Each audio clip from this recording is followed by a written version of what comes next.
मल्लीपसी bulldozer बुलिला। Keonjhar जिला पाटना तहसिल मुसाखुरी पंचायत मुसानाड़ी ग्राम पूर्ण महांत गोचर जमी प्रधानमंत्री आवास निर्माण करथिले। एने महांत संप्रदाय लोक माने पाटना तहसिल रे अभियोग करथिले। तहसिलदार लीलावती देहुरी सहकर्मी एवं पुलिस को उपस्थिति रे उक्त घर को जेसीबी लगाई भांगी दैछंती। मोहन सरकार को नुआ आईन रे बुलडोजर बुलिला बोली साधारण आलोचना होछि। तेबे केतेक राजस्व कर्मचारी एवं लोकप्रतिनिधि पूर्ण महांत को सहयोग करथिबा चर्चा होछि।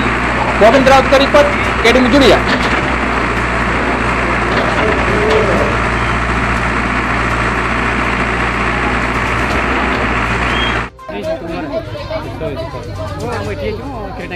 कौन गाड़ी